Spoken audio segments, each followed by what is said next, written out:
Welcome to my new video. तो आप सभी का स्वागत है मेरे एस इलेक्ट्रिकल चैनल पर। तो आज का टॉपिक है वोल्टेज करंट रेजिस्टेंस क्या है। तो मैंने पिछले क्लास में पढ़ाया था कि एक चित्र के माध्यम से साइनोसॉइडल वेवफॉर्म कि इसमें साइनोसॉइडल वेवफॉर्म यानी एक धारा में वोल्टेज और करंट एक ही दिशा में चलते हैं। तो यहाँ पर हम पढ़ेंगे वोल्टेज क्या है, करंट क्या है, रेजिस्टेंस क्या है। ये नॉर्मली है, ठीक है। तो पहले देखते हैं हम वोल्टेज और करंट और रेजिस्टेंस, ठीक है। तो एक चित्र के माध्यम से मैं बता देता हूँ। जैसे कि वोल्टेज मैंने बताया था कि आपको वोल्टेज और करंट साथ साथ फ्लो होते हैं। तो करंट एक स्थिर फॉर्म में होता है, ठीक है। तो उसे एक स्थान से दूसरे स्थान तक ले जाने का काम कौन करता है? यह वोल्टेज करता है, ठीक है।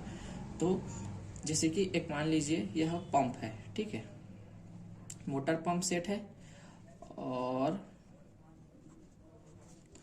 यहाँ से कोई तालाब है, ठीक है, तालाब है। तो यहाँ से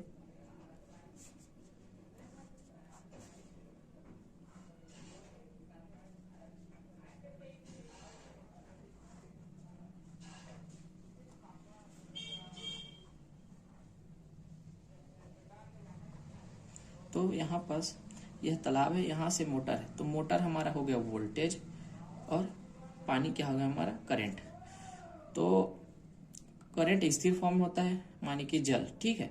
तो इसको एक स्थान से दूसरे स्थान ले जाने का काम कौन करता है? यह पंप यानी वोल्टेज, ठीक है।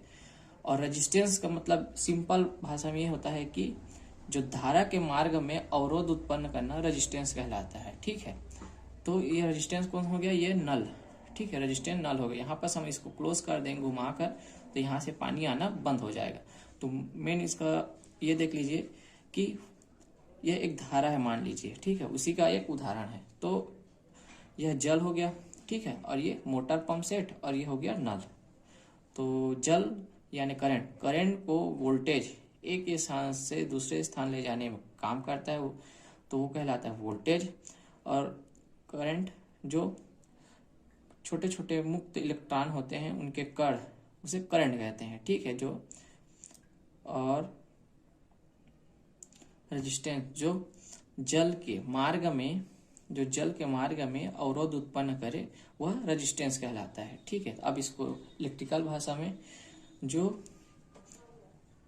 धारा के मार्ग में अवरोध उत्पन्न करे रेजिस्टेंस कहलाता है, ठीक है, एक भाषा में। तो हमने पिछले वीडियो में पढ़ा था कि वोल्टेज को V से दर्शाते हैं और करंट को I से और रेजिस्टेंस को हमेशा R से। तो रेजिस्टेंस एक छोटा सा उपकरण होता है, ठीक है। वह इस प्रकार से दिखता है जिसमें 4 कलर बैंड लगे होते हैं। जैसे कि एक उदाहरण के माध्यम से समझे। मान लीजिए यह 2 वोल्ट का लैंप है, ठीक है, 2 वोल्ट का लैंप। तो इसको हमारे घरों में सप्लाई आता है, वो आता है 220 वोल्टेज, ठीक है। अगर 220 वोल्टेज लैंप को देंगे तो यह उड़ जाएगा, ठीक है। तो इसका वोल्टेज को कम करने के लिए हम क्या करते हैं? यहाँ से हम फेज और न्यूट्रल लेते हैं, ठीक है। तो फेज को हम सीधे सीधे रेजिस्टेंस की श्रेणी सीरीज में कर देते हैं, और सीरीज ये पैरेलल क्या है मैं इसे अगले वीडियो में बता दूंगा। और न्यूट्रल को हम डायरेक्ट लैंप को दे देते हैं। तो यहाँ पास हमको यहाँ से लैंप को दे देते हैं। तो इस रेजिस्टेंस के बारे में मैं अगले वीडियो में बता दूंगा। तो रेजिस्टेंस के अंदर से यह धारा होते हुए लैंप में जाता है, जिसमें रेजिस्टेंस के होने के कारण इसका वोल्टेज का मान यहाँ से 2 वोल्टेज ही आगे भेजता है, ठीक है, जिससे लैंप ग्लो हो जाता है। ये वोल्टेज और करंट और रेजिस्टेंस ये दोनों ओम के नियम पर आधारित है। ओम का नियम क्या है मैं इसे अगले वीडियो में बता दूंगा। यहाँ पर ये तीनों चीजें यहाँ पर वोल्टेज, करंट और रेजिस्टेंस तीनों हमको मालूम हो गया। अगर डाउट हो तो कमेंट सेक्शन में डाल दें। तो लास्ट में सिंपल भाषा में बोला जाए तो वोल्टेज करंट को एक स्थान से दूसरे स्थान भेजता है, वह वोल्टेज कहलाता है।